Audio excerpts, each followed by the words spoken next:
Chapter 1. Stop looking to others for anything.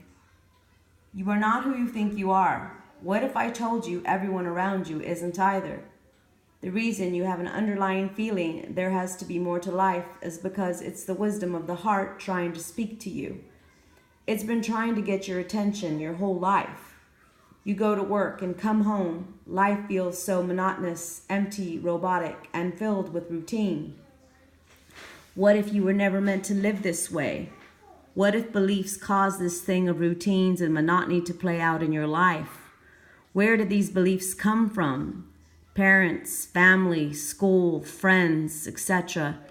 Where did they get those beliefs from? The same sources as you. We have basically been living out other people's beliefs that have been accumulated over hundreds, even thousands of years ago. So much for human growth, huh? Could this be the cause of all the world's problems? Stunted growth, even just getting this minute point.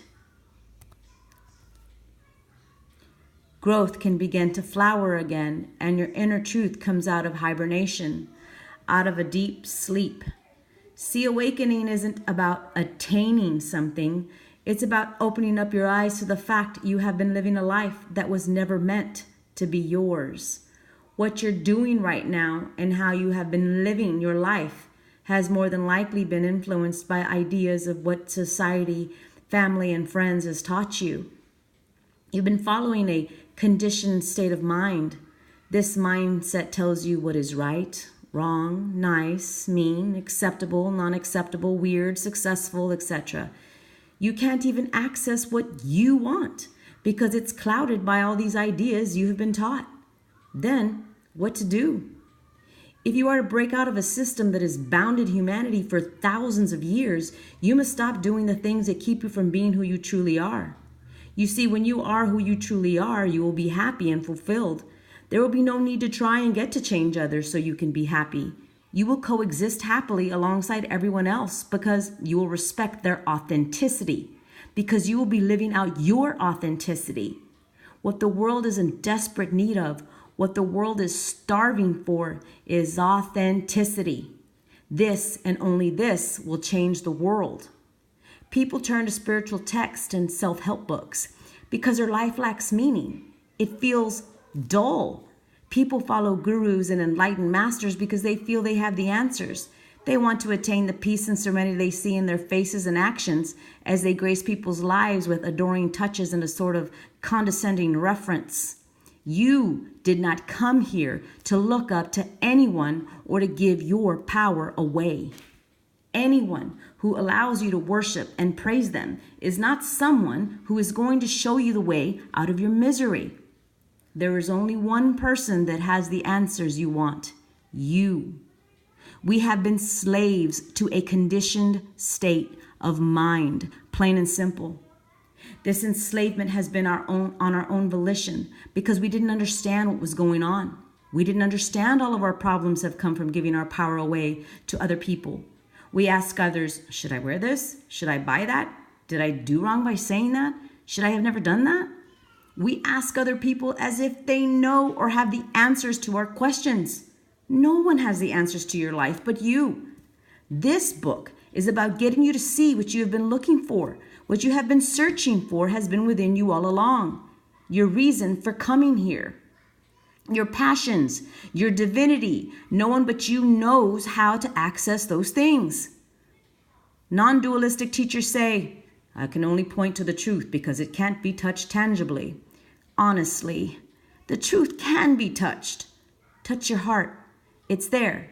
I am not shaming or meaning to talk against certain modalities of thinking, but spiritual teachers for the longest time have been guilty many times of fabricating the myth that the truth is a lot harder to find than it is. They can even be mean or rude in their tactics to do so. There are no levels to the truth. There are no stages to the truth. You don't have to go through a certain experience to get to another experience to arrive at the truth. The truth is the truth, and it is you. You do not have to go to the Himalayan mountains or the Andes to connect with higher forces. You do not need to put crystals in the ground to activate anything, any superhuman force within you. You are superhuman just because you are. You do not have to sit obediently in front of a guru and hang on to their every word like it is gold. You do not need them to transfer their energy to you so you can become a Buddha. You are the Buddha. You are the ultimate. You are the Christ. You are the living, walking body of God. Did I make myself clear? Yes, you are God manifested in human form. You walk, and the trees know who you are. The sky knows who you are. The earth you walk on has reverence for you. She too is her embodiment of divinity. Everything is an embodiment of the divine, and yet no one tells us this great secret until we start searching relentlessly for the truth, and we figure it out for ourselves. Oftentimes, the discovery of our truth comes through what is called a spiritual awakening or some other event. We get a glimpse into the way reality works. I myself had what is called a Kundalini awakening. The problem with such occurrences is, as humans, we tend to get caught up in having more experiences.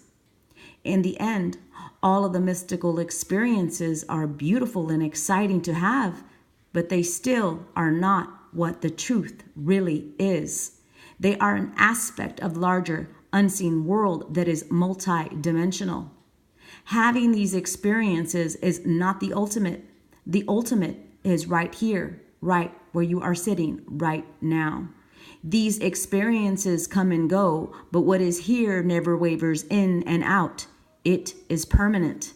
It's breathing you. It's pumping your heart, pumping blood throughout your body and digesting your food. There is nothing for you to do because it takes care of it all. It's that aspect of yourself that gives you a nervous feeling when you could possibly be in danger. It's that aspect of yourself that tightens up in the belly because you're sick of the job you go to every morning. It's the piece of you that cringes when someone criticizes you or makes you feel less than. It does this because it is always speaking to you. Did you realize that this is your true self trying to communicate to you and giving you messages about what you are experiencing? Most of us are stressed throughout the day, not even realizing it's ourselves telling ourselves that something is wrong. We try to ignore it, but the truth is, who we really are never gives up. It keeps giving us feedback all day long, every day. It has always been there. It'll never go away. You might as well start listening to it because it's never going to fade. The more you ignore it, the louder it gets. And eventually what is called a nervous breakdown, hitting rock bottom, or depression occurs because our bodies shut down. Your inner self brings everything to a halt because at this point, the inner self demands to be heard. It's basically telling you, since you don't listen to me, I have to do something drastic to get your attention. It will stop you in your tracks. It will turn your life upside down. It will hold you accountable for what you came here for. You can either listen to it or suffer. Your choice.